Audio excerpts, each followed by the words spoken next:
Hola a todos, yo soy Carolina Salazar y junto a mi grupo conformado por Saraí Espinosa, Matías Silva y Damián Villarroel les presentaremos sobre la melisa y la terapia cognitivo-conductual como intervenciones para el trastorno de ansiedad. Los trastornos de ansiedad comparten síntomas nucleares de miedo y preocupación excesiva y surgen en situaciones que no representan un verdadero peligro para la persona. El DSM-5 describe como criterio diagnóstico general la sobreestimación del peligro en las situaciones temidas o que son evitadas. Muchos de estos trastornos se desarrollan en la infancia y se diagnostican solo cuando los síntomas no son atribuidos a otras causas. En cuanto a su epidemiología, los TEA son frecuentes en la población mundial, de manera que según la OMS, más de 260 millones de personas los padecen. Según la OPS, los TEA son el segundo trastorno psiquiátrico más discapacitante de América, con un promedio de 4.7%. Además, son el trastorno más común en la Unión Europea, Suiza, Islandia y Noruega. La prevalencia a nivel global va del 3.8 al 25% y es del 70% en personas con enfermedades crónicas. Con respecto al diagnóstico, se utilizan distintos criterios clínicos, pero el más utilizado es el DSM-5, que menciona los subtipos observados en pantalla. Las fobias específicas son las más comunes, especialmente aquellas con agorafobia, mientras que el TAS y el TAC son los que más afectan la vida cotidiana de las personas. Entre los criterios diagnósticos de las fobias específicas se encuentra el miedo intenso e inmediato hacia un objeto o situación durante al menos 6 meses. El pronóstico es favorable al ser tratado con terapia de exposición gradual. El TAS se caracteriza por el intenso miedo o ansiedad en situaciones sociales donde el individuo es evaluado por otros, lo que persiste por al menos 6 meses. El pronóstico varía, algunos responden bien, mientras que otros pueden experimentar dificultades a largo plazo.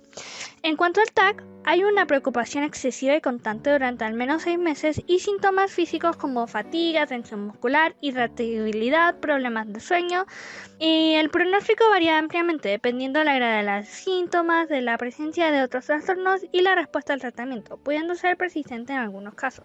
En cuanto a la etiología del TEA, hay un aumento de la actividad en las regiones cerebrales que procesan las emociones, como la corteza límbica y la amígdala, además del hipocampo, que desempeña un papel en la retroalimentación negativa del eje hipotálamo pituitario suprarrenal y está relacionado con la sensibilidad al estrés y la resiliencia. De manera que la amígdala activa este eje mientras que el hipocampo lo suprime. La disminución de la señalización inhibidora de GABA y el aumento de la neurotransmisión excitatoria del glutamato pueden contribuir al aumento de la actividad emocional en el cerebro de los pacientes con TEA. Los genes que regulan la señalización de los neurotransmisores serotoninérgicos, noradrenérgicos y dopaminérgicos también están implicados en la acción de los antidepresivos. Ahora bien, con respecto a la Melissa officinalis, esta es una planta que pertenece a la familia Lamiaceae y es más conocida como melisa. Se puede tomar en infusiones, aromaterapia, extracto de hojas secas y mediante su aceite esencial. En cuanto a la evidencia científica para los trastornos de ansiedad, se ha visto que es útil para los síntomas ansiosos agudos, disminuyendo el estrés mental, la inquietud e irritabilidad. Modula el estado de ánimo, mejora el sueño y funciones cognitivas. También es útil para crisis nerviosas y reducción de taquicardia.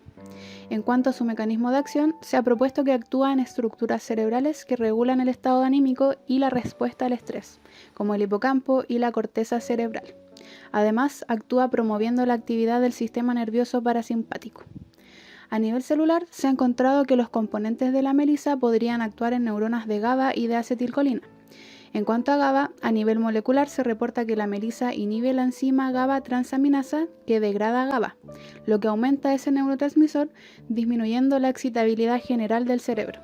También actúa como agonista del receptor GABA-A. Otro mecanismo propuesto postula que algunos componentes de la melisa son antagonistas del receptor muscarínico M1 de la acetilcolina que media el potencial sináptico excitatorio. También tendría una acción inhibiendo la enzima hidrolasa estereasa que degrada la acetilcolina. Este mecanismo explicaría la disminución de la agitación y la mejora de la función cognitiva. Finalmente, en cuanto a ventajas y desventajas de la melisa como ansiolítico natural, se ha visto que efectivamente tiene evidencia para disminuir síntomas de ansiedad. Además, al ser de origen natural, tiene menos efectos adversos reportados en contraste con fármacos sintéticos. Sin embargo, también por ser de fácil acceso y de uso popular, existe mucho riesgo de automedicación. Esto es peligroso porque se ha visto que con altas dosis podría causar neurotoxicidad y también puede tener interacciones con medicamentos y condiciones como embarazo e hipotiroidismo. Lo importante aquí es que su utilización esté supervisada por un médico.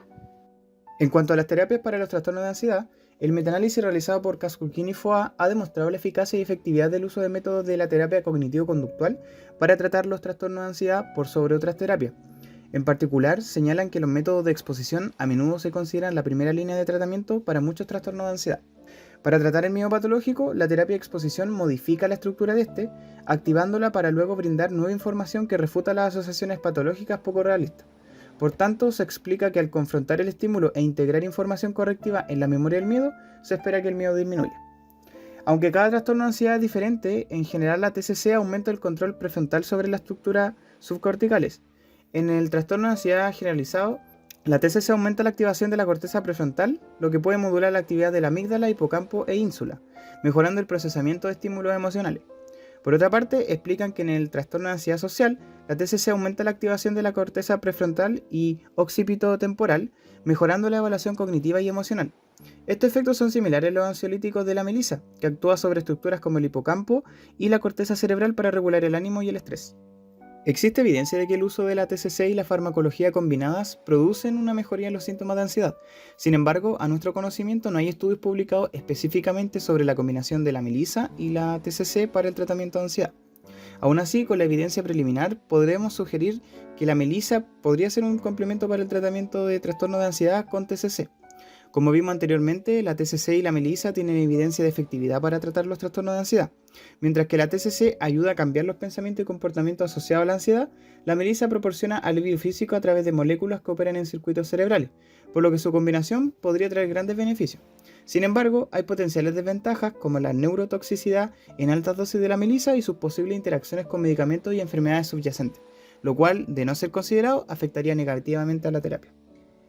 Tal como se expuso, los trastornos de ansiedad constituyen uno de los principales problemas de salud mental en el mundo. Por esto, creemos necesario promover el consumo de fármacos alternativos con evidencia empírica en el tratamiento de trastornos de ansiedad, como puede ser la melisa. Dado el carácter problemático de los trastornos de ansiedad y sus manifestaciones clínicas, la melisa se posiciona como alternativa por sus propiedades y las distintas formas en las que se puede utilizar, teniendo un gran plus de cara al contexto terapéutico. La evidencia muestra que la terapia cognitivo-conductual es el tratamiento más eficaz para los trastornos de ansiedad, por lo que suponemos que la utilización de melisa como complemento podría ser una gran herramienta auxiliar. Sin embargo, preocupa su posible dependencia, al funcionar como clave de seguridad. Por lo tanto, nos preguntamos cuál sería el momento más adecuado para utilizarla. Además, surge el debate sobre la duración de su consumo en terapia. ¿Debería integrarse desde el principio y hasta el final o debería ser eliminada gradualmente para evitar la dependencia?